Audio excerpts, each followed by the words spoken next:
Hello, everyone. Are we good to go? Yes. Good to go. Welcome to Enterprising Entrepreneurs. Two Loreto girls with us today who made us so proud. Born in the same year, just a few days apart, and they've told me that on no account am I to tell you all the year, but multifaceted in their business successes and every other sphere. First, a veritable live wire, Smita Bajoria. She's a director of the SK Bajoria Group.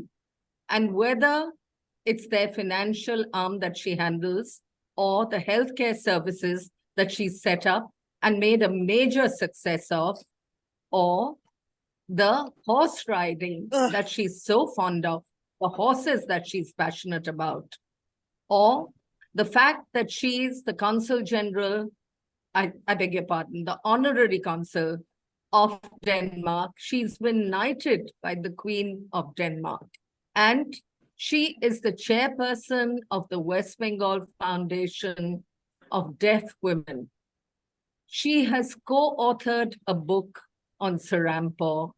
And last but not least, she set up Gallery Ganges, the Ganges Art Gallery, which has big shows and big names to its credit. Now, in all these things, Smita has never settled for anything less than excellence. And on the other side, we have Sonal Jindal, seemingly very quiet, almost self-effacing, but that demeanor hides huge reserves of strength and determination. As we can see, as is evident from the businesses she has made a success of for 30 years. She started out as a shrimp feed distributor, shrimp feed from the US. She captured 80% of the market. She went on to set up an animation institute. Hundreds of students have passed out from there and made successful careers for themselves. And then from 2018, she's been the MD of Machino Techno, taking the sales up by 35%, the service up by 10%.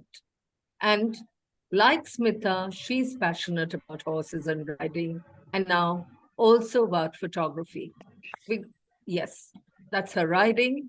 And there are some beautiful black and white photographs that we are seeing there. She's making quite a buzz with her photography. And while you're looking at those photographs, I'm going to introduce the one who's going to be in conversation with them today, like Smita and Sonal, who are friends, younger but friends. This is a very dear friend, Anjum Katyal, an author, director of LitFest, like the APJ LitFest. She is somebody who sang beautifully jazz and the blues. She's kind of let go of that talent. She was my school senior, the captain of Mary Ward House before me, just 1 year before me, bullied me shamelessly, but tells the whole world that I bully her. So you're going to see Anjum Katyal in conversation with Smita Bajoria and Sonal Jindal.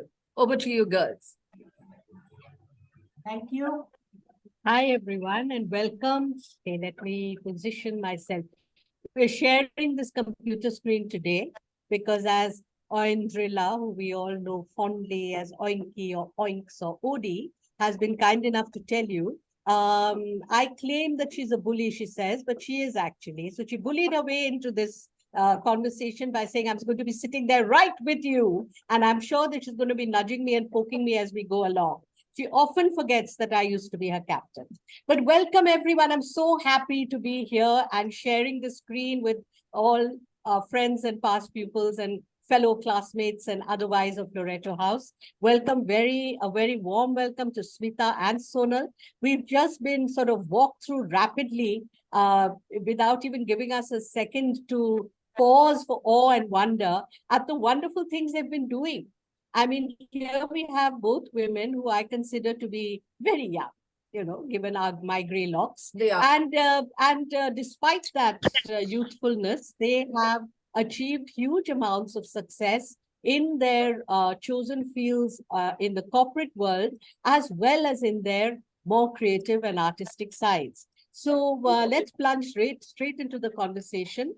as you already know from Oindrila's wonderful introduction, there are many, many facets to them. You know, even when you talk about just the corporate life, just the corporate worlds that they inhabit, even there, they have explored different facets. So with Smita, you have the fact that she's director of SK Bajoria Group, that she's handling insurance, that she's got a healthcare aggregate, that she handles all the financial management for the firm.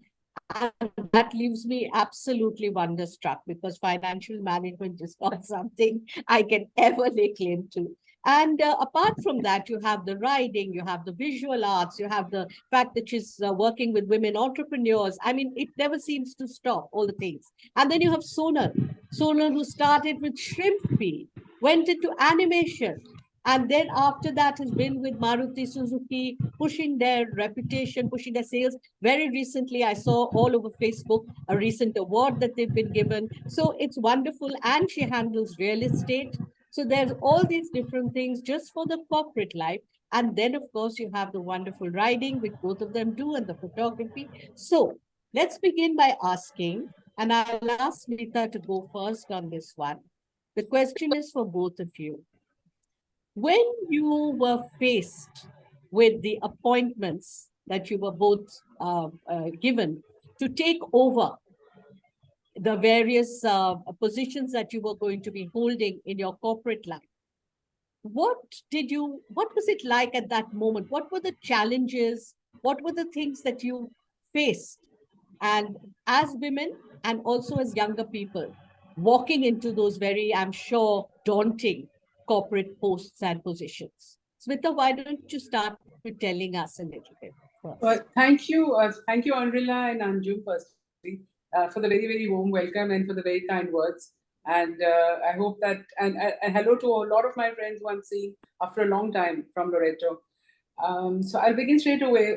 So when the business began, it was straight out of college, and I felt that there would be some kind of an opposition from the family or from society, but I was really surprised because the family was very encouraging of the work, and so were the people. Like, I started off with insurance broking, and it was an international business, and I had to travel all over the world, but I must say that everybody was very welcoming. I think that, and most women can say that today, that if one does one's job sincerely, with some amount of sincerity, and does it regularly, then the world is really welcoming of women and young entrepreneurs. I never found any difficulty. On the other hand, people were going out of their way to help and encourage women entrepreneurs, as they are even doing now.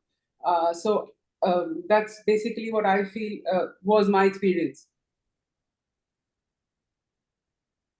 Okay, so you didn't really feel any particular challenge. Would perhaps a challenge in terms of learning on the job, or feeling that there were certain kinds of things you needed to explore, something like that, even though you got plenty of encouragement? Anjum, the thing is that today, I think most of the women, most of the people in the world are doing their job or business, which is different from what one studies in university.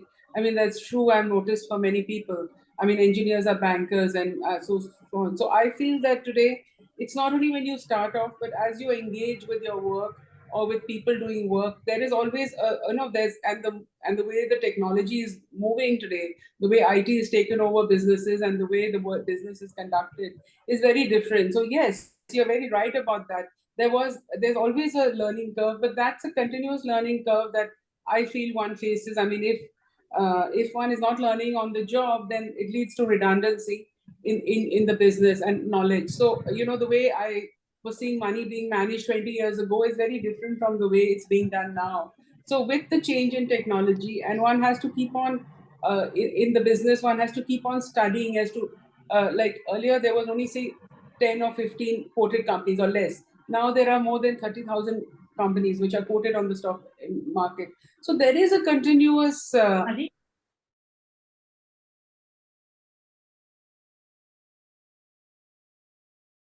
something that one has to learn all the time, I feel. Right, right. Thank you. Yeah, so that's a very valuable insight, Smita. That is for you, it's a continuous learning curve, and that you feel that that's a very important part of work, that one has to keep, facing the continuous challenge of learning new things. How about you, Sonal? What were the major challenges that you felt you faced when you first started? So, firstly, let me thank everyone who's invited me. It was very, very, I'm really happy to be talking, with the LH alumni. Thank you so much, Anjula and Anjum. Challenges are always there, whether in the beginning or even today. So, I am facing challenges on a regular basis. All the businesses that I started, I did not take it as a challenge. I took it more as blue bag. I did not take it as a challenge, but I took it more of Right. a job that I needed to do, and I have to do it well. So with that, I had to do a lot of research, get myself a lot of experience in the job, but there are challenges in all the businesses, that in the beginning, but then you overcome it. Once you start working, you tend to overcome it. So when we started with the prawn feed business, there was no such, in the imports we were importing from the US, there were no such feeds available in India. And so I had to, it was one of the kind. And I had to travel all the way to Andhra, Kerala, and Visakhapatnam, Kakinada, Odisha to introduce the feeds. Once they saw the advantages of the feed, it was very well taken, and it was used in the shrimp hatcheries. Then with the animation business, I started, in the year 2004. Again, there was little knowledge about the what animation was in those days, but now it's very, very good. Again, then what I said that we must have the best people in the job in this business to take it forward. So I got people from Hollywood and some people from UK in the production houses. They came and they taught our faculty, they taught the students, and till now it's working very well. And we, hundreds of students have come out and gone into production houses. Hollywood as well as Hollywood. But the latest, 2018, when I became the MD of Machino Techno, ours is a board-driven company, and the board invited me to become the MD. Here, the challenges were different. There was unionization, which I had to take care of. There was handling of 300 people, which had to be handled well. Each one has different mindset, but I feel that, if you work in a very collaborative manner and not as an employer-employee relationship, I think things will move, because things have changed. Very rightly said, things have changed a lot. Those days have gone when the boss says, okay, you do this and it has to be done. Here, I take ideas from them, I work with them, and there are many times where the ideas have worked well for the company. So yes, changes are there and will always be there. Right. Okay, thank you. And in the course of this, talking about challenges, Sonal, you also talked about some of the ways in which you met and addressed these challenges, like this business of adapting your way of working with your employees, almost inviting them to be more participatory. So, Smita, is there something you can add to this from your own experience in terms of what impact you feel you have had in achievements you've been able to look back upon in terms of impacting, say, the employees' relationship with the company, or the quality of their work life, or the work culture? And I'll come back to you on that as well, Sonal. Thank you, Chandu. Yes, I think that I run basically a service industry where, there is the main byproduct is a service, whether it is working with the financial people who are the analysts or the equity analysts or the health insurance claim management company. It's all basically people's, sort of, you're interacting with people all the time and trying to serve a particular requirement. There's no product. So it's very important to have a close working relation with the people who are working with you, whether it is people in your own company or people you're interacting with. In the health insurance sector, we work with about 15,000 hospitals, and each hospital has so many people. So to understand basically the requirements of the clients, and we manage about 40 million policyholders in the claim management company. So there are a lot of people, and the whole business is about making sure that it functions smoothly for these 40 million policyholders or the investment that you're making. So, and it's an evolving situation on a regular basis. So it's very important to keep an equitable relationship, to make them feel that they are part of the team, not of an employee-employer relationship, and to carry them along with you, because there is a lot of instances where one can learn from the team. There are lots of instances where one learns from clients, and that interaction has to be kept at a level where it's equitable. It's not that I'm the boss and you're the employee, or I'm the owner of the company and you're just a client. So there's a lot of learning, a lot of insights one gets when one works with people. So it's a learning for us also, and it's a growth for us also. The diversity of the people that we work with, they bring in a lot of insights into the relationship or insights into the business. Right. So tell me something. Again, Sonal, maybe you can start with this and we go back to Smita. Can you think of any interesting episode or anecdote which you can share with us that kind of shows the way in which you kind of intervened, or you made a difference in some way, some decision that was taken that you feel you look back on with pride, maybe, of something that you actually managed as a breakthrough, or that made you feel good about your work? Either of you can begin. Okay. Sonal, you want to go first? Yeah. Yeah. So the biggest challenge, when I joined the Maruti business, was unionization. Right. And Bengal has a history of unionization where they have destroyed businesses, they have destroyed industries. And I did not want that to happen in our company. I was very clear about that. It was impacting our growth. It was impacting our day-to-day business. And I took a decision that I have to get rid of the union. It was a huge, huge burden on me, where we could not work freely. So hard negotiation, very hard.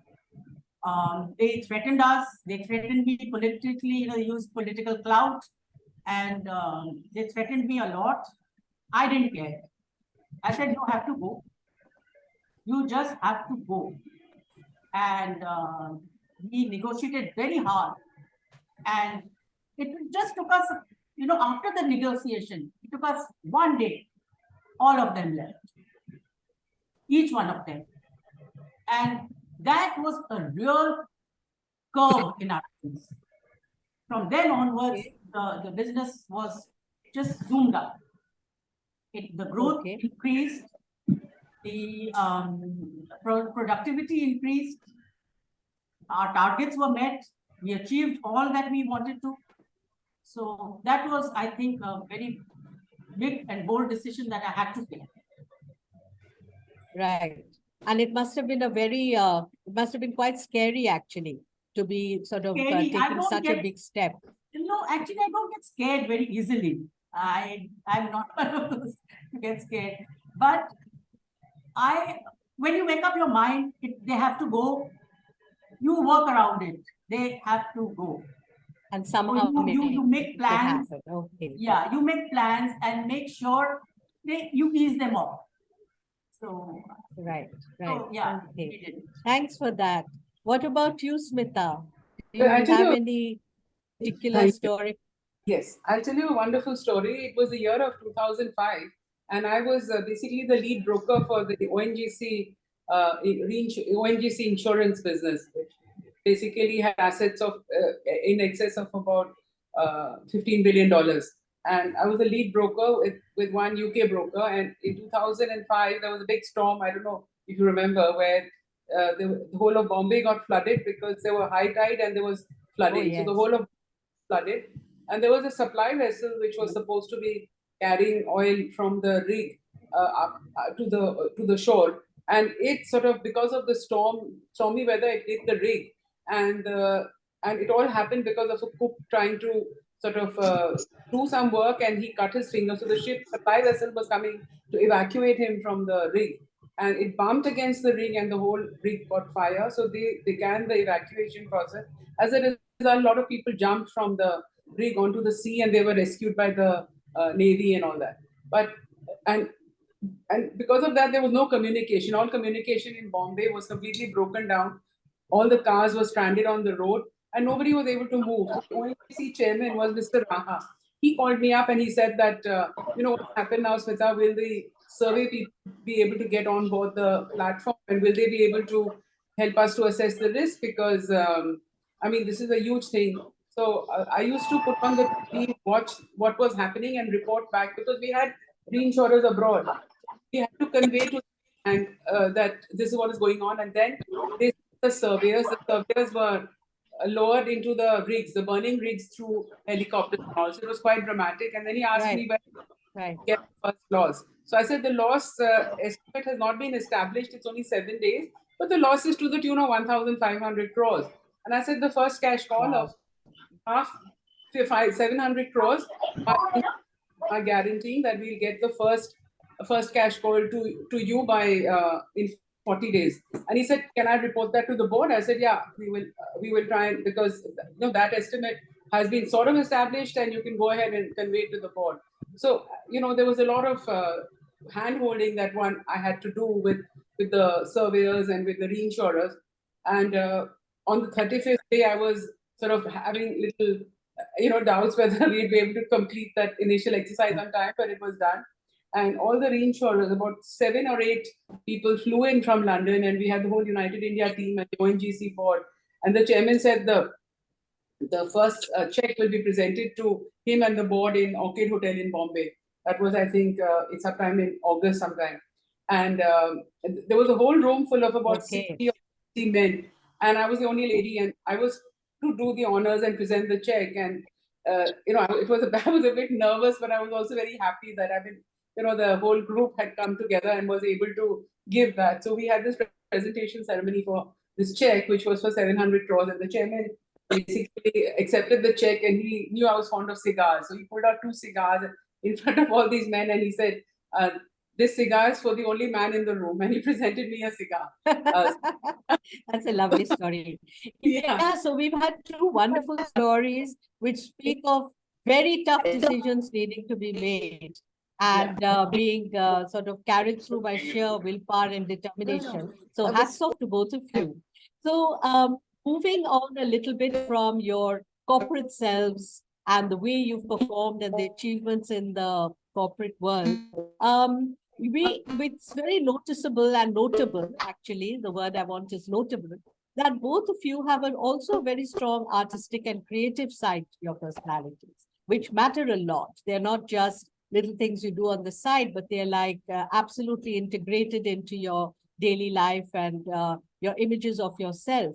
Sonal, of course, we know, we've seen those beautiful black and white photographs, that you take your photography very seriously. And of course, there's the fact that you've always been a keen horse rider. And Smita, you actually, I'm sorry, I'm hearing my voice back at me. I can't.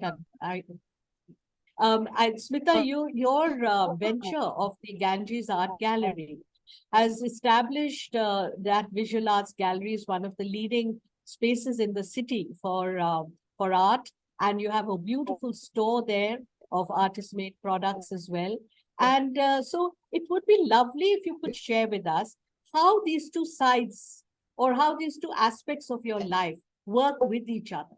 Do you find that one helps the other in some way? What is your experience? Just very personally, how do you feel? Smita, would you like to start?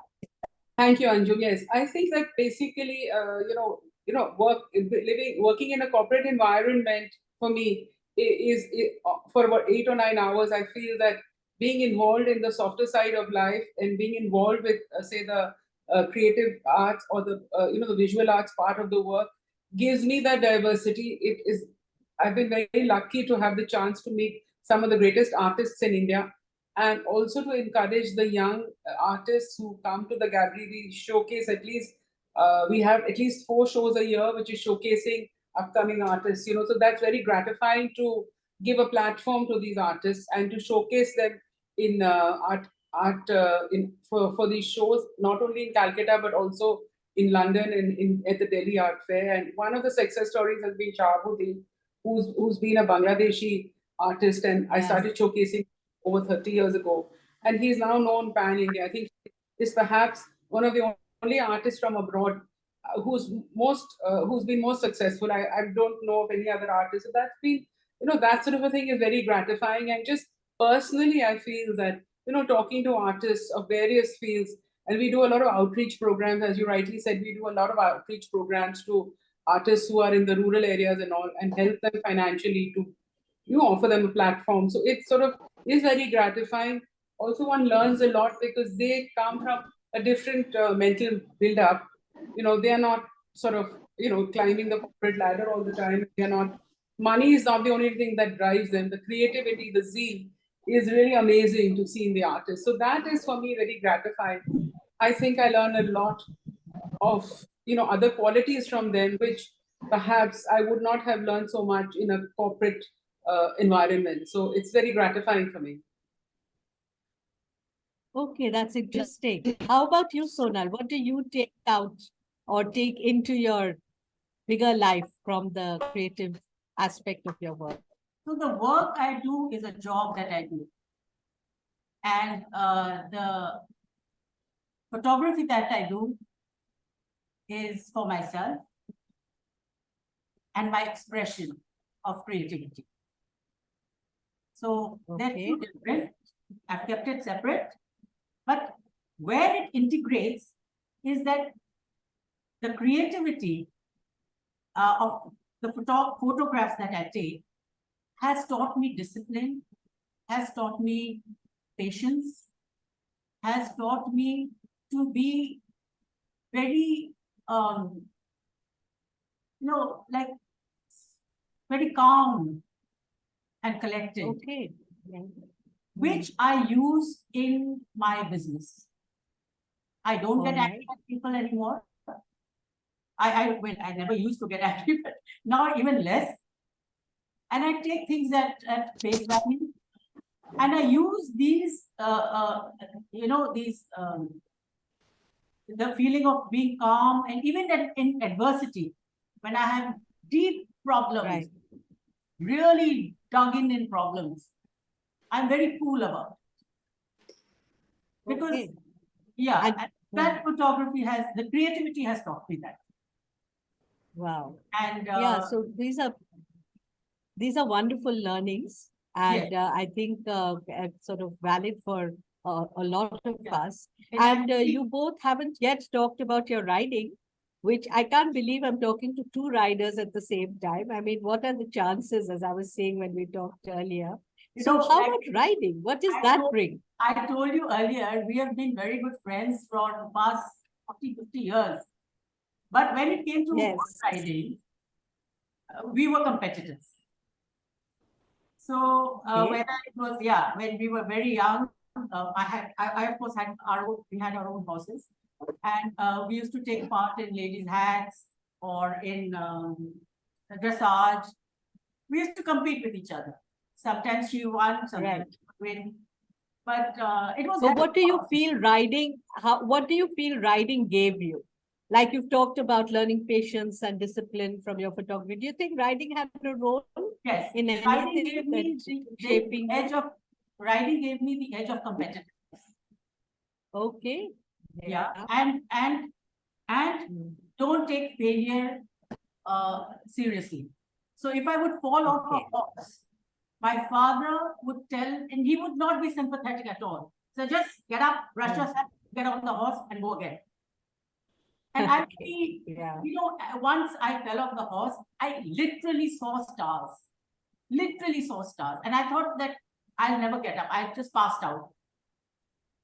But my dad, he just get up. There's nothing wrong with you. Have a glass of water, get on the horse, and go. Okay.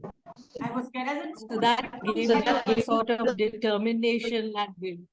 So Yeah. two How things. about you, Smita? Yeah. Well, Sorry. I've been riding Sorry.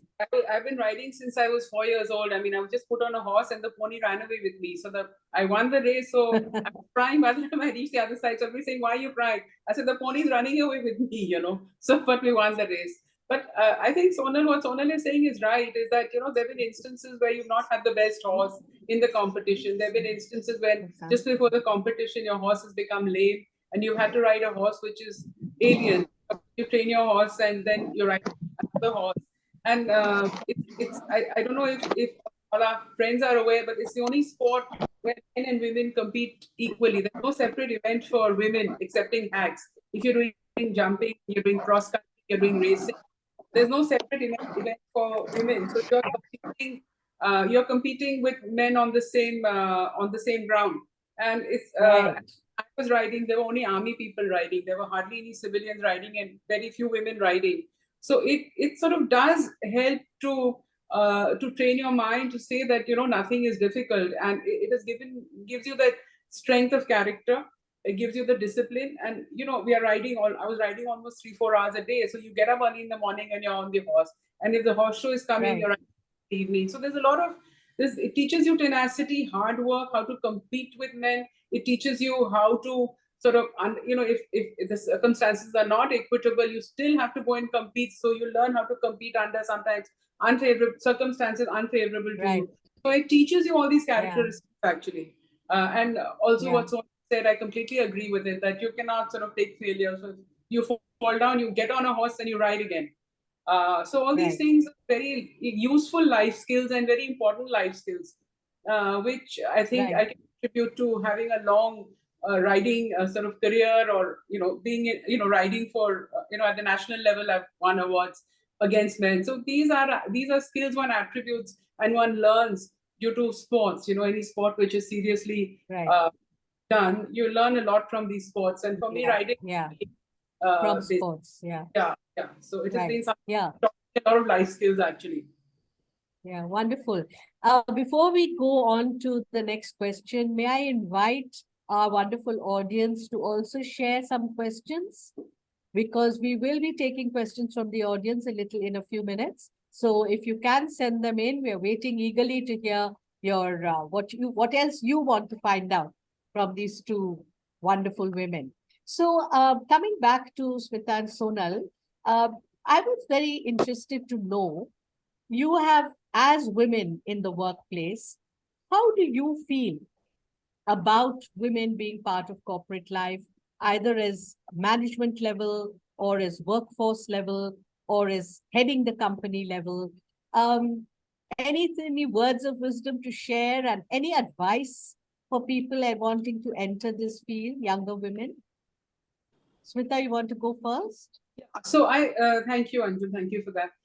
I feel that today, when men and women are getting an equal opportunity for education, not only classical education, but even technical education, and professionals, like doctors and engineers, they are playing an equitable role in society. And the role that a mother has to be a mother and should raise a family, and the father will be the breadwinner, that is going away. So I think that women are sort of entering the workforce at every level, whether it is at the level of a senior person in a management or running her own businesses. You see, there have been successful examples of companies like Nike and others where women have started at scratch and built up empires. And you have, at a point of time in India, you had 70% of the banking industry in India. You have State Bank Chairman, ICICI, Hong Kong Bank, all these women who were heading up all the Indian banks as chairperson, the senior most position in the banking industry. We've had the first prime minister, apart from Israel, we've had the second prime minister who was a female. We've had female ministers throughout. At the level now, at the panchayat level, women are heading up panchayats. And if you see in the banks and other businesses, the entry of women and the presence of women and the success of women is far greater now than it was in the past. And it should continue to grow. And I think the one thing which women bring to the work table is empathy. They are more empathetic, as Sonal was saying. that, we don't work as an employee-employer relationship. The women are more empathetic to their colleagues, to their peer group, and to the people who work for them. And that helps, I think, because I'm not saying men are not, but I'm saying women tend to be more empathetic coming from a nurturing background. Women are nurturers. So I feel that has a great deal. And there's no going back. You see, India, the women in India and abroad have taken great strides in every profession almost. And I think it's very important that we continue, because that role of being a mother and a wife, a daughter-in-law, that role has to be redefined for a woman. It has to be that, yes, she's the best in what she does, and that's what's happening. And a lot of us are listening to this conversation also will have been working in some capacity or the other. And I think that all of us have to help each other and, raise the bar for other women and help the women to get there. Right. Thank you for that, Smita. How about you, Sonal? What would you have to add to that? I have a very straightforward answer to that. Every woman should work, given the opportunity. Every woman, because India needs women, educated women, to work. Look at India's growth today. I mean, our finance minister is a female, and she has taken, she's taken India into a different level. So, I think every woman should work. And I just want to quote some statistics here. The Center for Monitoring the Indian Economy, CMIE, which uses a more restrictive definition of employment, found that only 10% of working age women were employed or looking for jobs. This means only 39 million women are working versus 361 men who are working. So the opportunity is huge. Huge opportunity. In the Fortune 500 companies, in the late 1980s, there were 23 posts of women CEOs in the Fortune 500 companies. And now today, every single day, 1,200 new jobs are being created by women in the US. That's an interesting statistic. Why can't we do that in India? We lack nothing. We just need the will and the opportunity for the women to come out into the workforce. So very inspiring messages from both these absolute women achievers, entrepreneurs, business women. Before we move into questions, a few minutes, let's devote to the good old Loreto House. I was thinking we could end by looking back for both of you on your school life, on your experience of being Loreto girls, and maybe you could talk a little bit about how you feel those memories or those experiences have shaped you into the women you are today and the kind of achievements you've been able to, fulfill today. Sonal, would you want to go first, and then we'll end with Smita? Yes. Thank you. The school was good. It was good. I've made some fantastic friends who I've kept up even today. And for me, Loreto House has given me more after school than before school, than during school. Sorry, I'll give you an example. When my son was born, I was in the hospital, and Miss Mavis D'Souza, if you remember her, she was our English teacher. Yes, of course. Yes. She came to visit me in the hospital. I was just blown away. I said, wow. And then another incident, again after school, when my daughter was very ill and she had to go abroad she was also from Loreto, and she had to go abroad for a surgery on her neck. So sister came over to the house just to bless her, which again, so that amazing. Kind of warmth and involvement. Yes, and I was really touched. So my experience of school is better after than during. Right. So it's a lasting thing that has stayed on with you through friendships. How about you, Smita? Well, Well, I was in a Thanks. boarding school till very late. I was in Jaipur in a boarding school. I came back and joined Loreto in class 9. And I was a bit apprehensive to make friends at a later age because, people get into groups and people are friends quite That's early, right. from Yeah. early, and friendship continues. But I was sort of made to feel very welcome when I joined. And I was switching from a different sort of secondary board to a West Bengal secondary primary, the class 10 of the first batch. And I found that the girls were rallying around and helping, and also helping with their notes and stuff, because I was very new. So that was a very it was a very nice experience, because you at a certain age in school there is bullying, but the girls in Loreto I found were very welcoming and very helpful, and they made friends. We went out for films together. So, and the teachers also were very friendly, and they went out of their way to spend more time. There was for giving any kind of help or tuition. And I think the environment, the sports and the basketball and all that were there, the games and sports and the other extracurricular activities like debating and all that also helped Right. towards the Yeah. to help us to blossom and to bring out our personality. You're taking part in a play. All of us used to be practicing and then sort of performing and all that. So all those kind of extracurricular activities has helped with the bonding and further growing the personality. And the girls and the teachers, Yeah. as I mentioned, the teachers and sisters were always there. I mean, they didn't feel as if you could not approach them when one had a query or a problem. They were very approachable as my colleagues. And from school also, one carries on friendships. They're very fulfilling and very gratifying. The experience, I feel, in Loreto has been very good, gratifying and fulfilling, and helped to draw out a lot of character traits which perhaps I cherish even to this day. Right. Okay, thank you very much, both of you. That's been a lovely, very interesting conversation.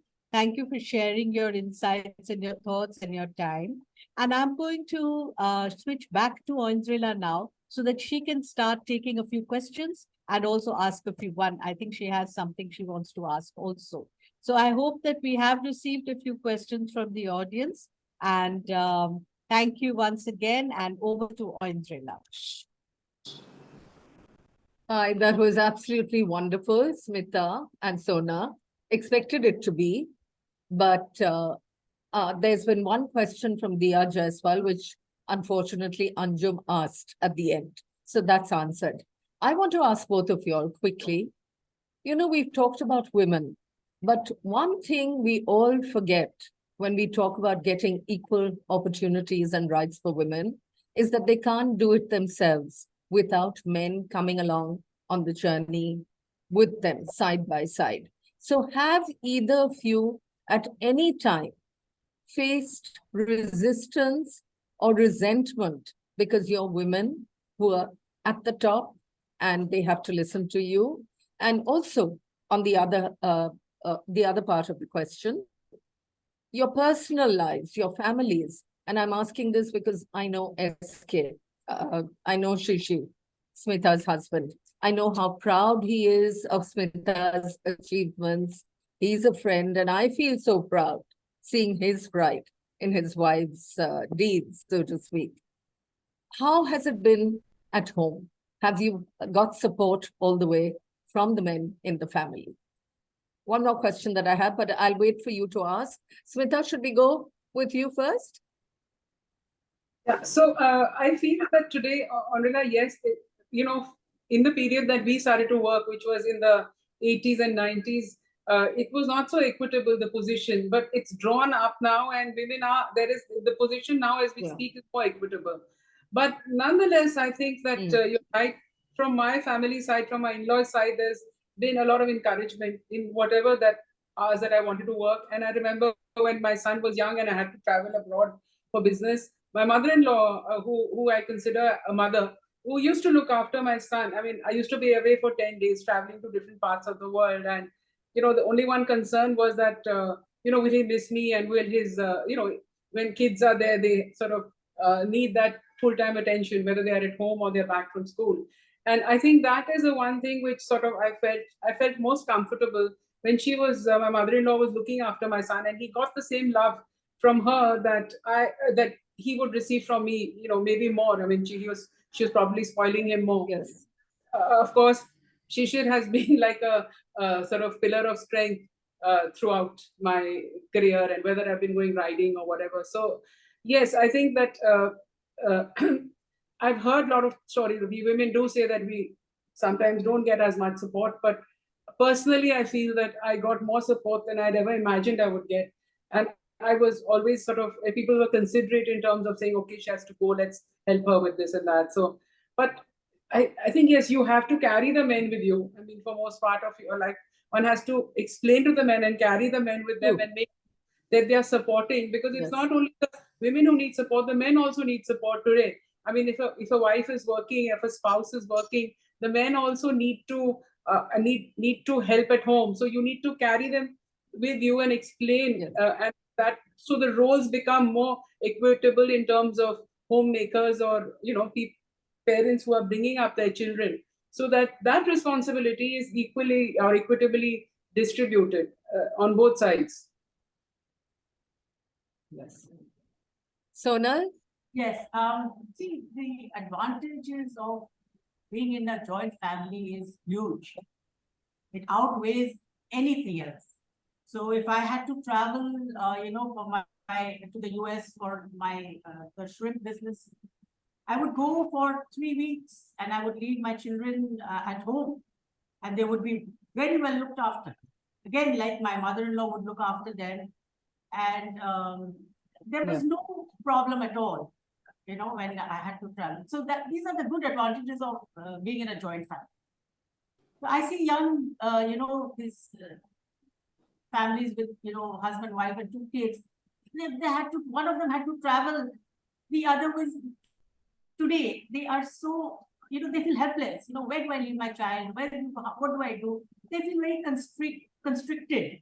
We had a good run. I think both Smita and I have had a good run. Our in-laws take care of the children, and they were encouraged. They encouraged us. That's wonderful. I'm going to end with a very short one-line answer from both of you that I want. Who has been an inspiration for each one of you? Whether a man, a woman, preferably, who has inspired you in whatever you do? And it needn't be one person. Sona? I can Smita ask, let me think. I don't know who has inspired me. No, there's been a series of people who've helped and encouraged. I think family, from my parents' side, my mother, my father, my uncle. My uncle was an ace rider, so the riding I picked up that fearlessness and riding and social traits. My mother started working when she was very young, and I was almost a baby. So that sort of left an undeniable mark on my sort of attempts to work. And then again, having married my husband, my in-laws, and many people I've met professionally at work, I think that you tend, unknowingly or knowingly, you tend to imbibe traits from people. And, it could be somebody you met for 2 years in your life, but then that person has left a mark. So I think that as the journey of life is a wonderful one, because you tend to meet good people. You have family around you who inspire you. And your children, I've learned from my son, I've learned from everyone. So I think that, you pick up the good traits of people you come across, and you learn something. And many people play that inspirational role in your life at some point of time or the other, So I would say there's a lot of people who I've been inspired by and who helped me. I think I've found a lot of helpful people, a lot of friends who I've met have inspired me to work. And even now I'm meeting people who are inspiring me in my journey in India and abroad. So it's very difficult to say one person. Thanks so much. And I think the most important thing is that the people who are supportive teach women to inspire themselves and to follow their dreams. Thank you, Smita, Sona, so much. I'm going to ask Chandrika Kaur to come in and give a vote of thanks. Chandu. Hi. Hi. Hi. On behalf of Loreto House Alumnae Association, I'd like to thank our special guests, Ms. Smita Bajoria and Ms. Sonal Jindal, for sharing with us their invaluable insights into balancing business and success with passion and creativity, and how important it is for one to lead a good life to actually have the best balance of these two sides of their characters. I would also like to thank our very own Anjum Katyal for moderating this evening's program. A big thank you to Shamunnoy for his technical assistance. And finally, thank you to all of you for attending the program and making it a success. Have a very good evening. Thank you once again. Thank you. Thank you, everyone. Thank you, Thank Anjum. you all. Thank you very much. That was great fun. Bye. Thank you. Thank you. Thank you, Chandrika.